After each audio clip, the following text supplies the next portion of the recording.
Look around you. Every day, the world is pulling at your attention, pulling at your energy, pulling at your soul. Everybody wants a piece of you, your time, your focus, your grind. And if you're not careful, you'll wake up one day realizing you gave everything away to distractions, to opinions, to people who never even valued you in the first place. You'll realize you spent so much time proving yourself to others that you forgot to build yourself for yourself. I'm here to tell you today that cycle ends when you decide it ends. It ends the moment you say, I am valuable before anybody validates me. I am powerful before anybody applauds me. I am focused before anybody notices. It ends when you stop letting the world drain you and start protecting your energy like the currency it is.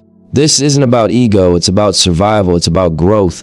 It's about realizing the greatest investment you'll ever make is in you. Because when you focus on yourself, when you value yourself, when you respect yourself, you stop living for the moment and you start building something that lasts forever. When you really think about life, everything you do is an exchange. You wake up in the morning and from the moment your feet hit the ground, you're spending something. Some people think it's just money that matters, but the real wealth, the real resource that determines how far you go is energy. Your energy is the currency that fuels every decision, every relationship, every opportunity, and every struggle you face. Without the right energy, you can't create, you can't focus, and you can't grow. With the right energy, you can move mountains that looked impossible yesterday. That's why protecting and directing your energy is the most valuable thing you'll ever do. Energy shows up in how you think, how you speak, how you act, and how you carry yourself. You might not even realize it, but people can feel your energy before you open your mouth. Walk into a room heavy with doubt, fear, or insecurity, and you'll notice how folks treat you like you're invisible. Walk into the same room with clarity, with intention, with focus, and suddenly doors open that you didn't even knock on. That's because energy is a language and the world responds to the frequency you put out.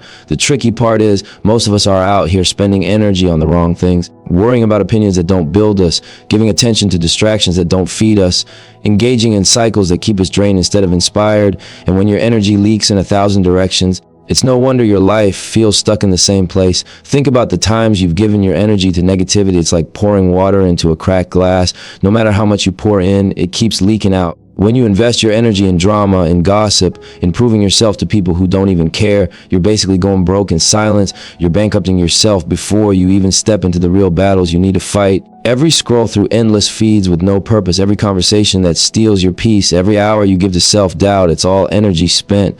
And just like money, if you're not conscious of where it's going, one day you'll look up and realize you got nothing left for what truly matters. But when you flip the perspective and start seeing energy as currency, you realize the power of choice. Every single moment is a transaction.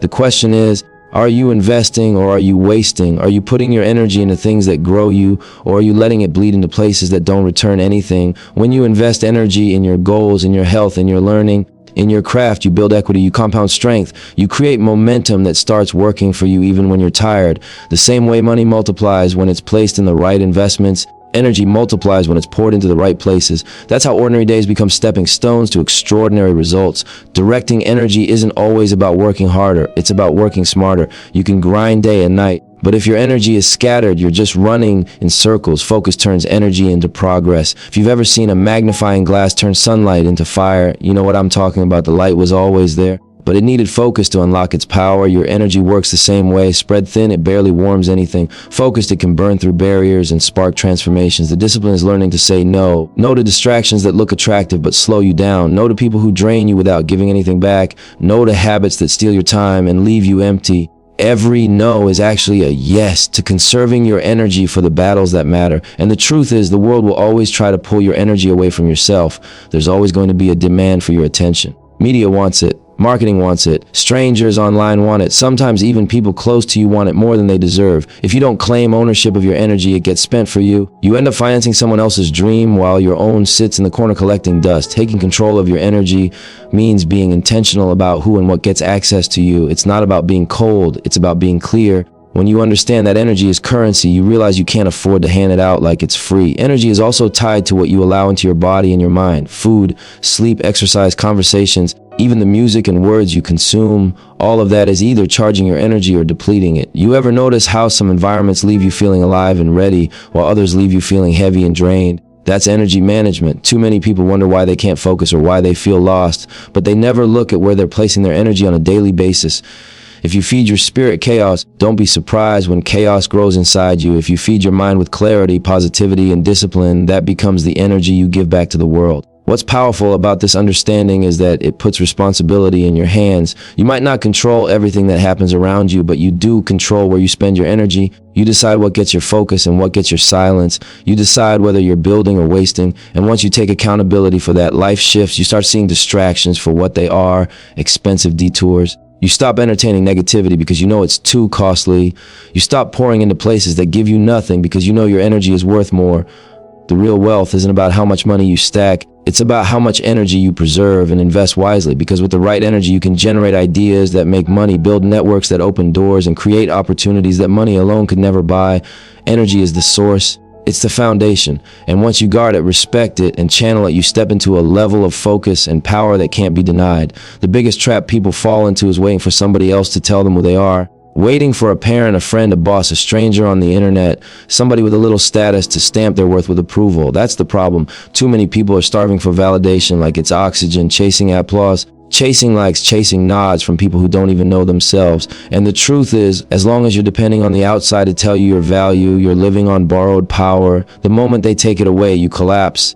The moment they disapprove, you start doubting. The moment they ignore you, you feel invisible. That's a dangerous game to play because validation from the world is temporary. It shifts like the wind, and it never lasts long enough to fill the void inside you. Self-worth, though, that's different. Self-worth is the foundation that can't be shaken. It's the voice that says, I am valuable before anybody claps, before anybody notices, before anybody co-signs. When you carry that belief, you move different. You stop walking into rooms hoping somebody notices you, and instead you walk in knowing your presence already shifts the atmosphere. You stop performing just to earn a pat on the back, and you start performing because you respect the gift you've been given. Validation is sugar. It gives you a quick rush but leaves you crashing. Self-worth is nutrition. It feeds you for the long journey. Think about how many people compromise who they just to be accepted. They change how they talk, how they look, what they stand for, all to fit into somebody else's picture. But every time you bend yourself for the sake of validation, you chip away at your own value. You trade authenticity for approval, and approval never lasts. People's opinions are unstable. They celebrate you one day and criticize you the next. Build your worth on that, and you'll always be chasing, never arriving. But when you decide your worth is not up for debate, when you understand that you're valuable regardless of what the crowd thinks, you free yourself from the chains of needing their applause. The irony is, once you stop chasing validation, you often get more respect. People are drawn to those who don't beg for attention but stand firm in who they are. There's a different weight to somebody who moves with self-assurance, who doesn't flinch when ignored, who doesn't crumble under criticism. It's magnetic because everybody's searching for that kind of strength.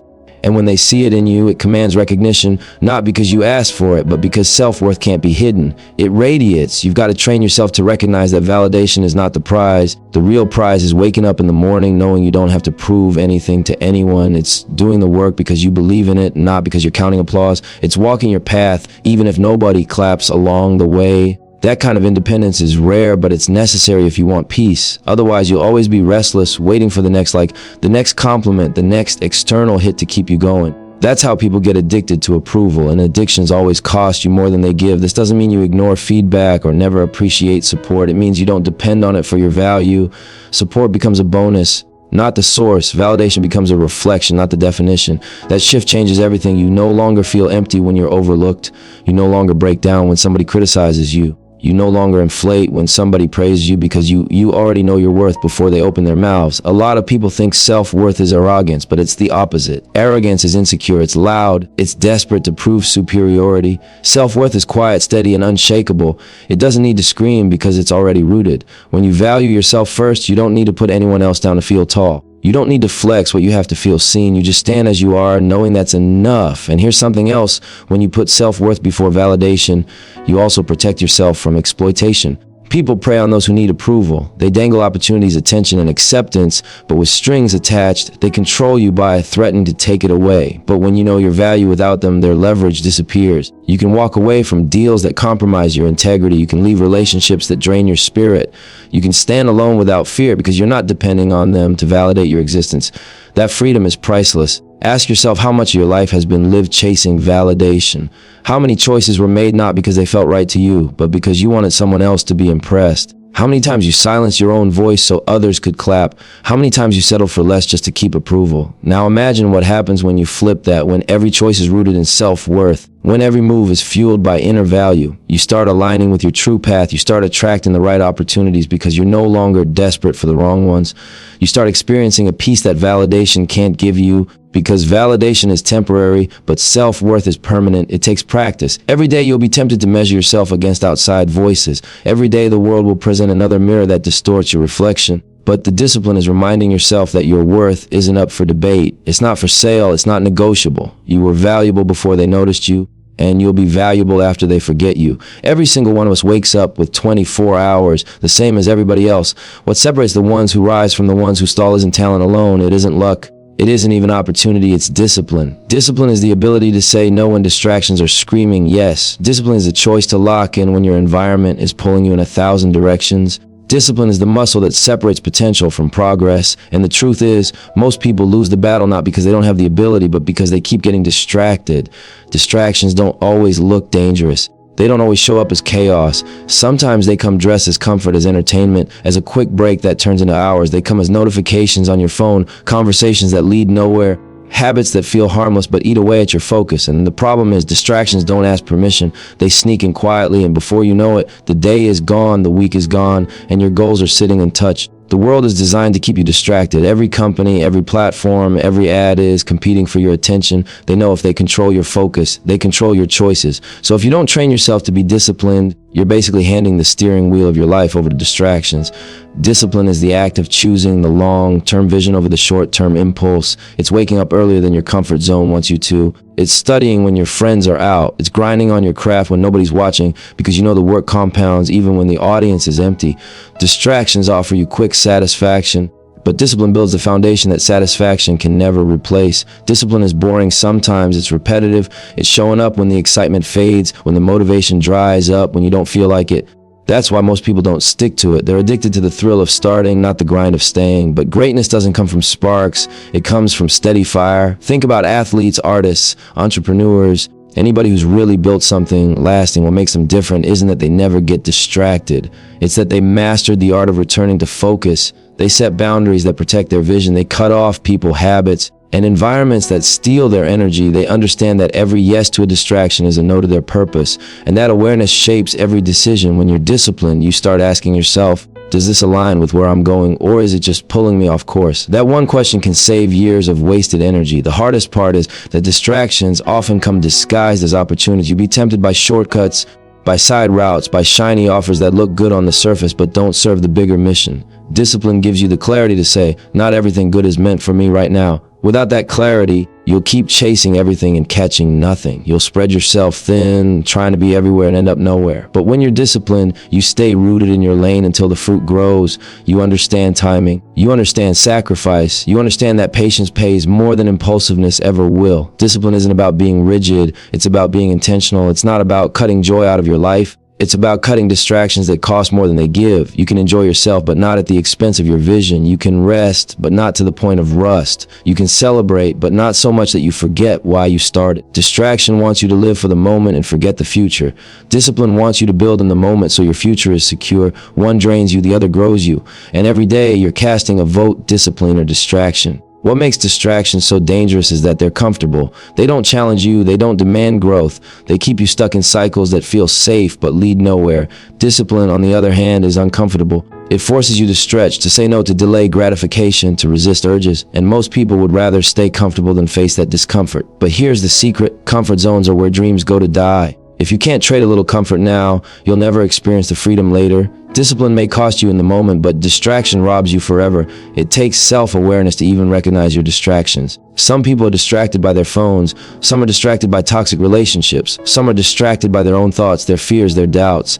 The form doesn't matter. The effect is the same. Distraction is the enemy of focus. And without focus, all the talent and ambition in the world stays locked inside. Discipline is the key that unlocks it. You have to learn how to build systems around your life that protect you from distraction. Maybe that means setting a schedule and sticking to it. Maybe it means deleting apps that eat up your time. Maybe it means surrounding yourself with people who call you out when you drift. Discipline isn't just willpower, it's structure. Willpower fades, but systems hold you accountable. Build a life that makes discipline easier and distraction harder, and watch how much progress you make without even realizing it. There will always be temptations pulling at you. Always another party, another show to binge, another excuse to take the easy way out. Discipline is choosing to stay locked on the bigger vision even when the distractions look sweeter. Discipline is remembering why you started when quitting feels easier. Discipline is fighting for your future self when your present self wants to settle. Every time you choose discipline over distraction, you're voting for the person you want to become. The biggest lie people are sold is that investing is only about money, about stocks, about property, about external assets. But the truth is,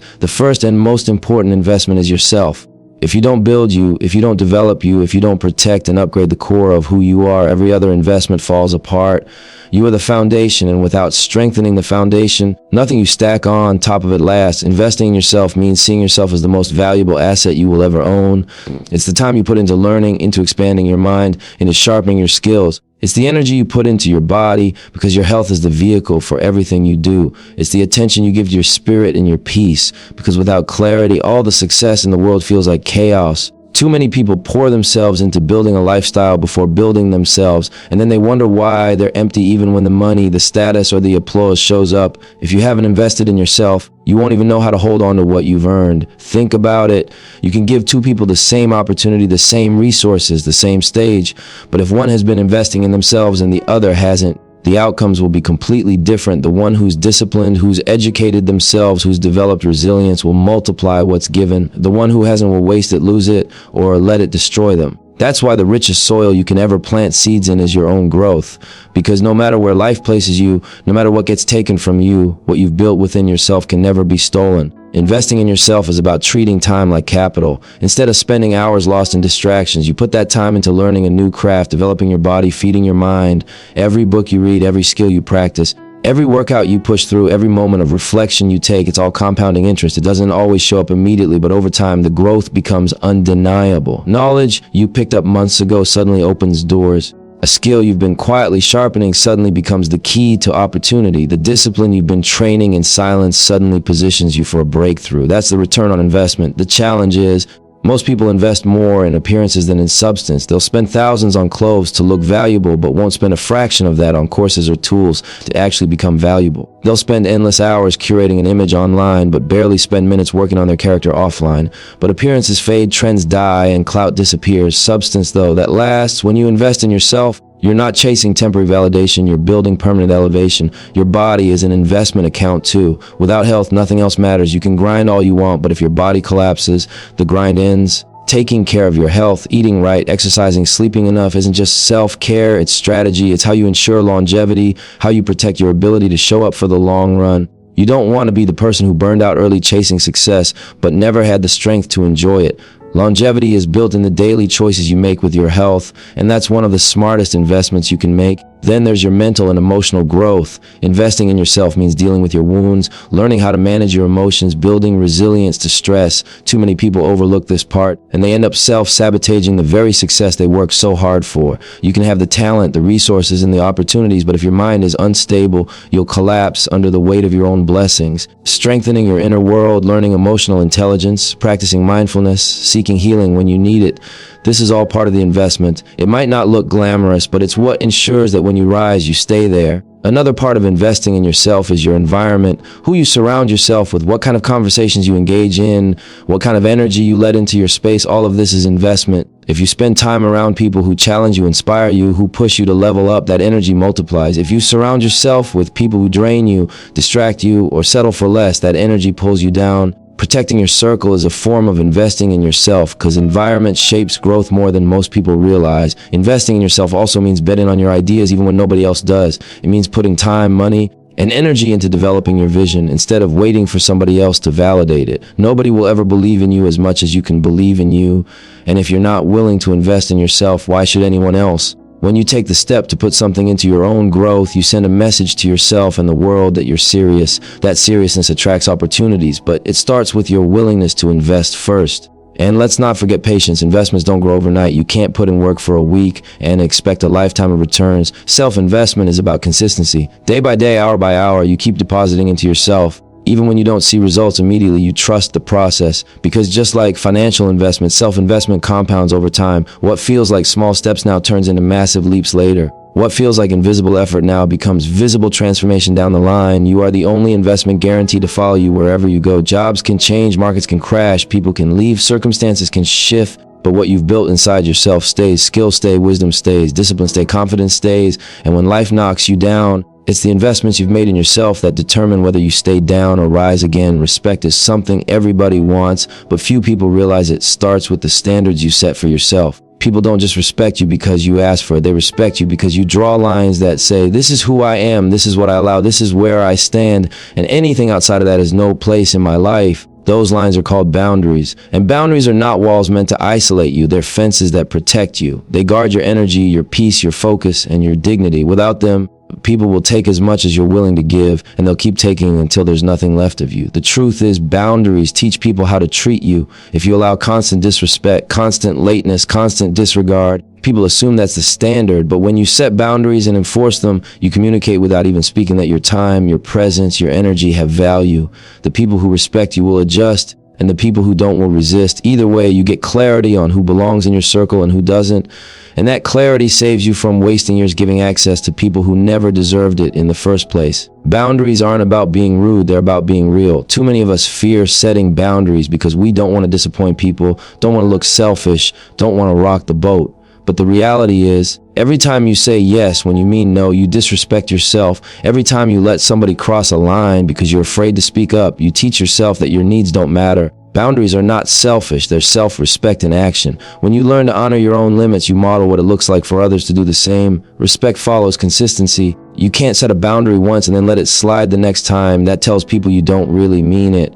Enforcing boundaries takes courage because sometimes it means losing people who aren't willing to honor them. It means facing pushback, hearing criticism, even being called difficult. But understand this, the people who get mad at your boundaries are the ones who benefited from you not having any. Their anger is proof that you're taking your power back. And the ones who truly care for you will adjust because they'd rather respect your lines than lose your presence. Boundaries don't just apply to relationships with others, they apply to the relationship with yourself. It's setting limits on how much time you waste, how often you let procrastination steal from you, how long you entertain your own excuses. It's telling yourself, I won't tolerate laziness when I've got goals to reach, or I won't keep feeding habits that drain me. When you fail to enforce boundaries with yourself, it shows up everywhere else. People can see it. They know if you don't take yourself seriously, they don't have to either. Self-discipline and self-respect are the soil from which external respect grows. Think about how much stronger your life becomes when you're clear about your boundaries. You stop overcommitting just to please others. You stop allowing toxic energy to live rent-free in your space. You stop pouring into people who never pour back, and suddenly you have more energy, more focus, more peace. That's because boundaries aren't just about keeping the wrong things out. They're about creating room for the right things to thrive. When your time isn't stolen by distractions, you have more time for growth. When your energy isn't drained by drama, you have more energy for purpose. Boundaries are how you protect the ground your dreams are planted on. Respect that comes from boundaries is deeper than surface level admiration. It's not about people liking you, it's about people recognizing your value. They may not always agree with you, but they'll know where you stand. They may not always understand your choices, but they'll understand you're not someone who can be walked over. And in a world where so many people are quick to compromise just to fit in, standing firm with boundaries makes you unforgettable. It shows strength, it shows clarity, it shows leadership. Boundaries also force you to level up the kind of people you attract. When you have no standards, anybody can enter your space. But when you're clear about your lines, you naturally filter out the ones who aren't ready to respect them. You start attracting people who operate on the same frequency, people who value time, who value honesty, who value mutual respect. Boundaries act like a magnet for relationships that actually build you instead of break you. And sometimes that means having fewer people around, but the quality of those connections is worth far more than the quantity. It takes strength to set boundaries, but it takes even more strength to live by them. You'll be tested. People will try to push, to guilt trip you, to convince you to bend. And every test is an opportunity to prove to yourself that you mean what you say. The more you pass those tests, the stronger your respect grows, both in your own eyes and in the eyes of others. People respect consistency. They respect those who stand firm even when it's not easy. Boundaries are also a reflection of vision. When you know where you're headed, it's easier to know what you can't allow. A person chasing greatness doesn't let mediocrity get too close. A person protecting their peace doesn't let chaos camp in their home. A person building legacy doesn't entertain every invitation or opportunity, because they know not all of them align with the bigger picture. Boundaries are how you protect your future from being stolen by distractions in the present. At the end of the day, respect doesn't come from what you demand with words. It comes from what you enforce with action. People will test you, people will watch you, and people will follow the standards you set. Boundaries create a blueprint that teaches the world how to treat you. Without them, you'll always feel undervalued, overlooked, or drained. With them, you stand rooted in strength, moving through life with clarity and confidence. Every generation is faced with the same choice. Do you live for right now, or do you live for what comes after you? Lifestyle is what you show. It's the cars, the clothes, the parties, the moments you can post for likes. Legacy is what you leave. It's the impact, the values, the foundation that outlives you. Most people get caught up chasing lifestyle because it's flashy, instant, it's easy to display. Legacy takes patience, sacrifice, and vision, so fewer people go after it. But if you think bigger than the moment, you realize lifestyle fades, but legacy echoes long after you're gone. The truth is, lifestyle is about impressing others, while legacy is about investing in others. Lifestyle asks how to look right now. Legacy asks, what will they remember when I'm gone? Lifestyle is about consuming, buying, flexing. Legacy is about creating, building, planting seeds. And the scary part is, if you spend your whole life chasing lifestyle, you might look successful, but when the lights cut off and the applause dies down, there's nothing left that holds weight. People won't remember what shoes you wore, what car you drove. They'll remember how you moved, how you gave, how you lifted others, how you built something beyond yourself. Lifestyle is a sprint. Legacy is a marathon. A sprint feels exciting. It gives you a rush, but it ends quick. A marathon requires pacing, discipline, endurance, and it rewards those who can keep going when others quit. That's why so many people burn out chasing lifestyle. They spend all their energy trying to look like something instead of becoming something. But legacy doesn't burn out because it's not built on hype. It's built on purpose. You see it all the time. People get the lifestyle they dreamed of, but they still feel empty. They've got the house, the followers, the vacations, but they lie awake at night wondering what it all means. That's because lifestyle can't fill the soul. Legacy does. When you pour into something that outlives you, whether it's family, community, art, knowledge, or impact, you feel a deeper kind of fulfillment because it's no longer just about you, it's about the mark you're leaving. And that mark gives your life meaning beyond the surface. Choosing legacy over lifestyle doesn't mean you can't enjoy what you earn. It means you don't make lifestyle the end goal. You don't trade your principles, your future, your impact just to show off for the moment. You use lifestyle as a tool, not as an identity. You enjoy the rewards, but you don't let them distract you from building something bigger. Too many people stop at lifestyle and never get to legacy. They hit a certain level of comfort and think that's enough, but the real work begins when you ask yourself, what am I building that will matter when I'm no longer here? Legacy is built in the small choices you make daily. It's how you treat people. It's how consistent you are with your values. It's how you show up when nobody is watching. Legacy is built in the businesses you create, the art you produce, the knowledge you pass down, the children you raise, the communities you impact. Every action is a brick. Every decision is either strengthening or weakening the structure you'll leave behind. And if you're only thinking about lifestyle, you're laying bricks made of sand. But if you're thinking about legacy, you're laying bricks made of stone. The challenge of legacy is that it doesn't always pay off immediately. Lifestyle is instant. Buy something, show it, get claps. Legacy takes time, sometimes years, sometimes decades before you see the fruit. That's why so many people quit on legacy. They want the rush, not the roots. But anything lasting takes time. A tree doesn't grow overnight, but once it's rooted, it provides shade for generations. That's what legacy is. It's building something that gives shelter and fruit to people who might never even know your name, but they benefit from the seeds you planted. Legacy demands sacrifice. It might mean working late nights when others are partying. It might mean putting money into investments instead of flexing for the moment. It might mean turning down fast rewards for slow growth. But every sacrifice for legacy multiplies over time, and the people who laughed while you sacrificed will one day watch what you built stand tall while their lifestyle fades into dust. Lifestyle entertains, but legacy empowers. Lifestyle gets applause, but legacy earns respect. Lifestyle passes, but legacy lasts. Think about the names that are remembered long after they're gone. It's not because of what clothes they wore or what vacations they posted. It's because of what they built, what they gave, what they stood for. Their lifestyle may have been nice, but it was their legacy that wrote their name in history. And the same applies to you. You might not be famous, you might not be global, but your legacy is still powerful. Your legacy might be the family you raise with love, the wisdom you pass down, the community you build, the lives you touch. That's worth more than any lifestyle you can buy. The question you have to ask yourself is, do you want to be remembered for the things you had or the things you gave? Do you want to leave behind pictures of moment or foundations for futures? Because lifestyle is temporary, but legacy is eternal. Every day you choose where your energy goes. You can burn it on lifestyle or plant it in legacy. One fades when you do, the other lives when you don't. At the end of the day, it all comes down to choice. Where you put your energy, how you see your worth, whether you stay distant or distracted, if you're willing to invest in yourself, if you're strong enough to set boundaries, and if you're building lifestyle or legacy, every single one of those decisions is in your hands, not theirs. Nobody else can walk this path for you. Nobody else can create your value. Nobody else can write your story. The world will try to pull you in 1,000 directions, but the truth is simple. If you don't value yourself, no one else will. If you don't focus, you'll get lost in the noise. If you don't invest, you'll stay broke in more ways than one. If you don't set boundaries, you'll get drained dry. And if you only chase lifestyle, you'll leave nothing behind when the lights cut off. So stand on your worth, guard your energy, lock in with discipline, build yourself, demand respect, and build something that outlives you, because it's time, not tomorrow, not someday. It's time right now to focus and value yourself.